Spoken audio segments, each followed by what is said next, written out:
देवल गिरावते फिरावते निशान आली, ऐसे डुबे रावराने सभी गए लपकी, गौरा गणपती आपण बारा आपण मारू गए दबकी, पीरा पैगंबरा दिगंबरा दिखाई देत, सिद्ध की सिधाई गई रही बात रबकी, काशियों की कला गई मथुरा में मस्जिद बई, अगर शिवाजी न हो तो सुन्नत होई सबकी, सुन्नत होई सबकी.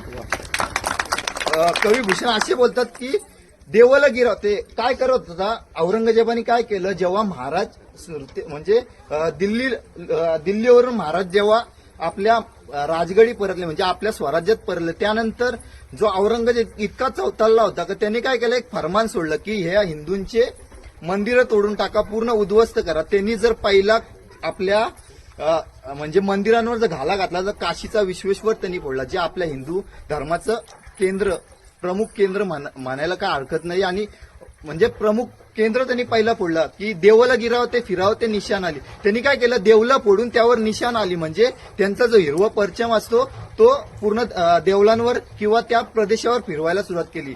ऐसे रावर आणि सभी गए लपकी, गौरा गणपती म्हणजे आपले देवळं पण आपले देवळातले देव पण घाबरले. गौरा गणपती आपणही बारा आपण मारू गए दबकी, पीरा पैगंबरा म्हणजे देवल तोडून तिथं काय केलं, पीर म्हणजे पीर उभारले. इतका म्हणजे हरामखोर तो औरंगजेब होता. पीरा पैगंबरा दिगंबरा दिखाई दे, सिद्ध की सिधाई गई रही बात रबकी, काशियों की कला गई मथुरा में मस्जिद बई, अगर शिवाजी नव्हतं सुन्नत होई सबकी. म्हणजे जर आपले छत्रपती शिवाजी महाराज नव्हते नक्कीच आपली सुन्नत झाली असेल.